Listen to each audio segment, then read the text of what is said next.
Bonjour, ici Maude Goyer. Je vous présente en 5 minutes des sujets qui touchent la famille et les parents et qui ont retenu mon attention. Bienvenue à Famille à la Une.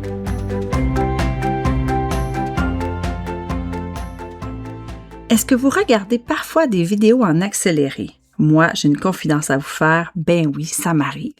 Un message vocal, une entrevue, une vidéo YouTube qui s'étire un peu trop. Et je ne suis pas la seule. Selon des données récentes recueillies par l'Observatoire des technologies médias, près d'un jeune Canadien sur 2 regarde aujourd'hui certains contenus en mode accéléré. On peut comprendre pourquoi. On vit dans un monde où il y a toujours quelque chose à regarder. Une série, une vidéo, un tutoriel, une publication et hop, une autre vidéo. On dirait qu'on manque toujours de temps pour tout voir. Mais cette tendance me fait réfléchir aux enfants et à leur rapport aux écrans. Nos enfants grandissent et évoluent dans un univers où tout va vite. Avez-vous remarqué? Les dessins animés ont un rythme soutenu, les vidéos courtes s'enchaînent, les images changent constamment et même les narrations vont à toute vitesse. Et quand tout va toujours plus vite, je me demande qu'arrive-t-il à notre capacité d'attention et à notre capacité d'attendre, à notre capacité même à nous concentrer et à nous ennuyer. Je le répète souvent, l'ennui, c'est pas forcément une mauvaise chose. C'est dans l'ennui qu'un enfant invente un jeu, construit une cabane, dessine, bricole ou imagine une histoire. Le cerveau a besoin d'un moment plus calme, il a besoin de pause et la concentration aussi se développe tranquillement. Quand un enfant écoute une histoire, fait un casse-tête ou joue avec des blocs, il apprend à rester attentif plus longtemps. Et ça prend du temps. Je ne dis pas qu'il faut bannir les écrans ou les vidéos rapides, c'est une tendance qui, je pense, est là pour rester. Mais peut-être qu'on gagnerait à préserver davantage de moments lents dans le quotidien de nos enfants. Des moments sans écran, des moments où tout n'arrive pas instantanément, des moments où ils se demandent quoi faire. Parce qu'au fond, grandir, c'est pas seulement apprendre à aller plus vite, c'est aussi apprendre à ralentir.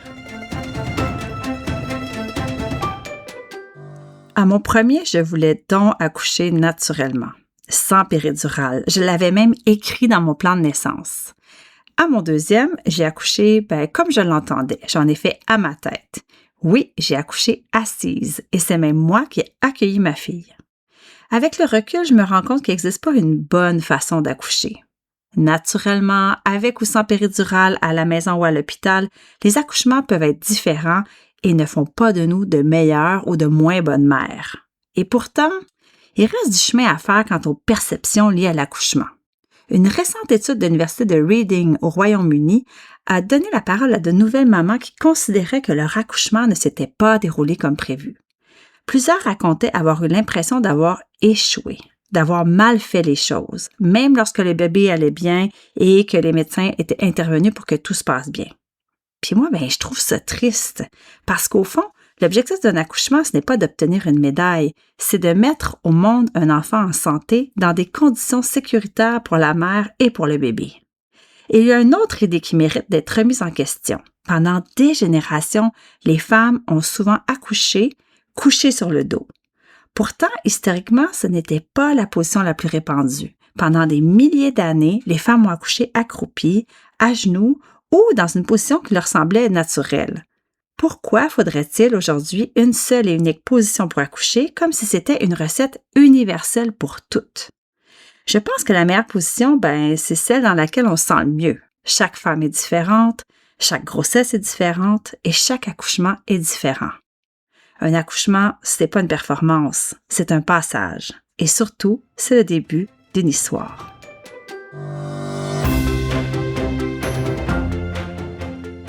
La fin d'année scolaire arrive et avec elle, les fameux cadeaux de fin d'année.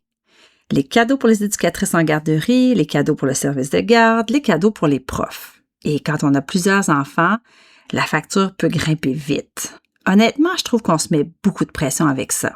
En ce moment, on le sait, tout coûte cher. L'épicerie, le logement, l'essence, les activités et les vacances qui s'en viennent. Votre budget est serré? J'ai envie de vous dire, c'est correct. Vous n'avez pas besoin d'acheter une carte cadeau, une tasse, du chocolat ou des bulles pour le bain. Ce qui touche le plus les éducatrices et les enseignants, bien souvent, ce sont des mots. Quelques phrases sincères de votre part ou un petit mot de votre enfant. Une carte faite maison ou un dessin. Après une année passée auprès de votre enfant, ce qui compte le plus au fond, ce sont les souvenirs et la reconnaissance. Et bonne nouvelle, ça coûte presque rien. Bon, ça doit faire plus de 5 minutes que je vous parle, faut que je me sauve. Merci d'avoir été là et à bientôt.